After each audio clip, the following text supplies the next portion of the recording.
कार्यकर्त्यांच्या मेहनतीने एकही नवं घर वाढू दिलं नाही. हे सगळे तुमच्या कष्टाचे फळ आहेत. तर त्या सत्काराचा उल्लेख मी यासाठी केला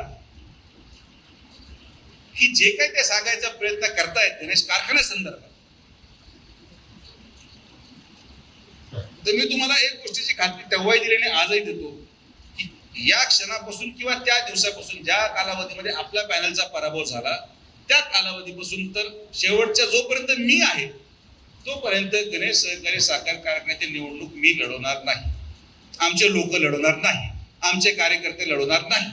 तो कारखाना तुमचा आहे, तुम्ही चालू. आम्ही तर म्हणतो नाही आम्हाला पाहिजे. मी सांगतो लिहून स्टॅम्प पेपरवर की आपले जेवढे सभासद असतील ते देऊन टाका राजीनामे. बाबा सभासद सोडून द्या. त्याच्या पलीकडे अजून काय बोललं पाहिजे? आपला कुठलाही उद्देश कोणाची संस्था बंद पाडण्यामध्ये नाहीये.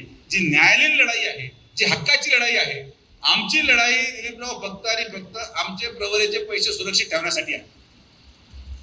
कारण की ते पैसे प्रवरेच्या सभासदांचे आहेत, सुजय विखेंचे नाहीये, राधाकृष्ण विखेंचे नाहीये, ते प्रवरेच्या सभासदांचे आहेत. ज्या सभासदांचे पैसे आज आपण लावून तो कारखाना पुनर्जीवित केला, त्या पैशाच्या हक्काची लढाई आहे आणि ती लढाई लढावंच लागेल.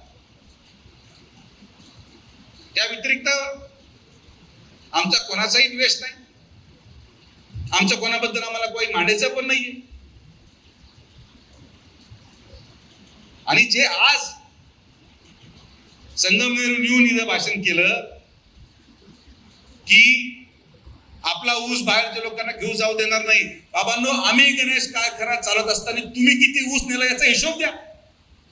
साकुरीमध्ये टाळ्या होत्या, नावं देतो मी की साकुरीमधून कोणाचा ऊस नेला संगमनेरनी, गणेश परिसरातून कोळपवडीने किती ऊस नेला, संजीवनी किती ऊस नेला. मग जेव्हा आम्ही कारखाना चालवत होतो तुम्ही नेताना चालतो आणि तुम्ही चालवायला लागले तर आम्ही न्यायचं नाही. आम्ही आमच्या कार्यकर्त्यांना जगवणार, आमच्या कार्यकर्त्यांना जिथं इच्छा असेल ते ऊस द्यायचं स्वातंत्र्य त्यांना आहे आणि ते देतील. त्यांना कोणी बळजबरी करू शकत नाही.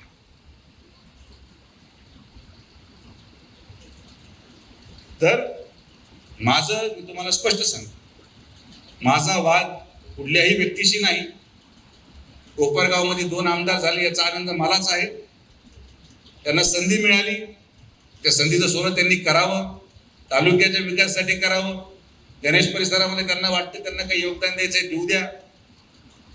पण आपण, मी दुर्दैवाने आजारी असल्यामुळे गडबड झाली की एक सभा झाली आणि त्याची चर्चा आपले लोक करतात. कशाला चर्चा करायची कोणाच्या भाषणाची? आपण काय पहिल्यांदा ऐकले भाषण असे? आपण पहिल्यांदा पाहिले भाषण असे? हे जे भाषण करताय त्यांच्या समोर ऐकायला होते. हे विधानसभेमध्ये आपण पुराव्यानिशी सिद्ध केलंय, पुराव्यानिशी व्हिडिओद्वारे की कारखान्याचे संचालक आणि कर्मचारी आपल्या विरोधात काँग्रेसचे पैसे वाटत होते. होते का होते? ते सांगा. व्हिडिओ शूटिंग आहे. आपल्याला नवं आहे काय सगळ्या गोष्टी? आम्हाला नाही फरक पडत. बाबा तुम्ही सगळी ताकद लावा, जी लावायची लावा. अजून कोणी राहिला असेल त्यालाही बोलून घ्या. या तालुक्यामध्ये सर्वसामान्य माणसं आणि संघटनेच्या कार्यकर्ते जोपर्यंत प्रामाणिक आहेत तोपर्यंत भारतीय जनता पार्टी आणि विखे पाटील साहेबांच्या केसाला धक्का सुद्धा लागणार नाही. ही ताकद आपली आहे, ही संघटनेची ताकद आहे, ही तुमची ताकद आहे.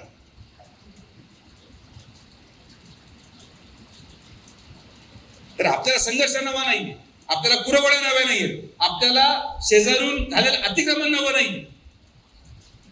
आपण कुठल्याही परिस्थितीमध्ये कोणाची चर्चा करता कामा नये, ही काळजी आपल्याला घ्यायची. आपल्याला चर्चा करायसाठी तर भरपूर आहे ना. गोदावरीची चर्चा करा, कालव्याची चर्चा करा, पाण्याची चर्चा करा, MIDCची चर्चा करा.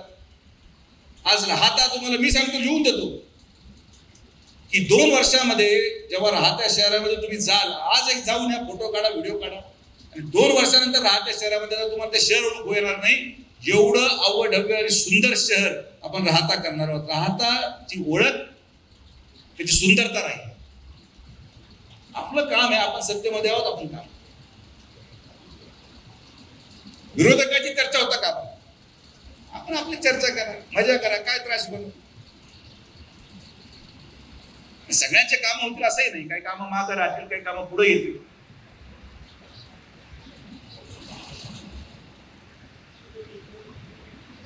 ती सभा संपली आणि मला 2-3 लोकांचे मेसेज आले, नाही दादा काय झालं, ते कसं चाललंय, आणि हे लोक स्टेजवर होते, ते लोक स्टेजवर होते, फलाना होता टिमकारचा साखरीवाला पण स्टेजवर चढला, असं झालं तसं झालं. हा बापू, आणि SIR मध्ये जो ज्या भागात राहतो ना त्या भागात त्याचं मतदान गेलं पाहिजे.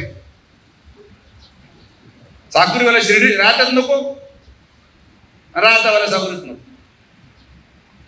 तो साकुरीत राहतो तर साकुरीत मतदान जाईल, आणि जर राहतात तर मतदान राहतात नाही. तुम्ही सगळेजण एवढ्या वर्षापासून राजकारण पाहता करता, एवढ्या वर्षापासून आपण संघर्ष करतो. हे काही नवं आहे आपल्यासाठी यार. आपण याच्यापेक्षा मोठे मोठे षडयंत्र उघडून फेकलेले आहेत. आज तर सुवर्ण काळ आहे, काही नाही आपल्याकडे. तुमच्या मताचा परिणाम पहा, तुमच्या मताचा परिणाम आहे, तुमच्या निष्ठेचा परिणाम आहे. 100 वर्षापासून तर 18 वर्षापर्यंतच्या प्रत्येक निष्ठेचा परिणाम आहे की आज लोकसभेच्या पराभवानंतर देखील नामदार साहेबांच्या नेतृत्वामध्ये आपण या जिल्ह्यामध्ये 12 आपले हक्काचे आमदार महायुतीचे निवडून आणू शकलो, ही तुमची ताकद आहे. याच्या अगोदर जिल्ह्यामध्ये शक्य नव्हतं. 2-3 आमदार असायचे, आज 12 आमदार आपण निवडून आणले. आपले कष्ट आहे, पक्षासाठी आहे, मुख्यमंत्र्यांचं नेतृत्व आहे.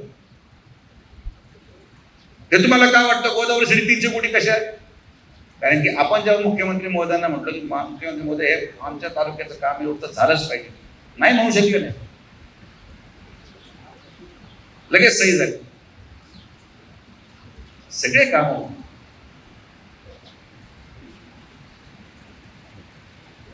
तर चर्चा करण्यासाठी गोष्टी भरपूर आहेत. नेगेटिव्ह चर्चा कृपया करून करत नका जाऊ, त्याने निष्पन्न काही होत नाही. मी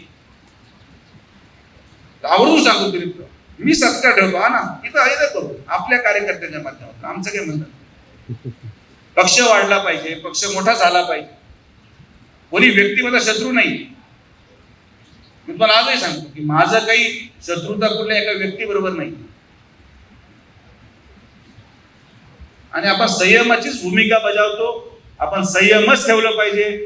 कितीही शेजारून अतिक्रमण आलं, कितीही शेजारून अतिक्रमण येऊन भाषणं झाले, आपण आपलं काम विकासावर चालू ठेवलं पाहिजे. कारण की आपलं मतदान हे विकासावर आहे, आपलं मतदान हे प्रगतीवर आहे, आपलं मतदान या मतदारसंघाच्या आणि राहत्या तालुक्याच्या लोकांच्या उज्ज्वल भविष्यासाठी आहे.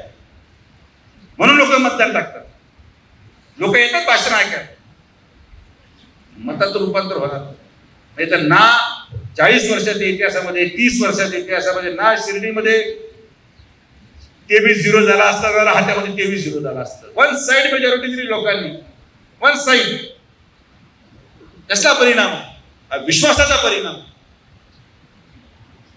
आणि नेतृत्वावर असलेला विश्वास, नेतृत्वावर असलेली आत्मीयता, याचा परिणाम. त्यामुळे शांतता धरा, फार पेटून उठू नका, निवांत आपल्या आपल्या गावी रिलॅक्स करा. भांड्याच्या गावात भांडा, इकडे नका. आवाज जनतेचा, लढा सर्वसामान्य जनतेच्या न्याय हक्कांसाठी.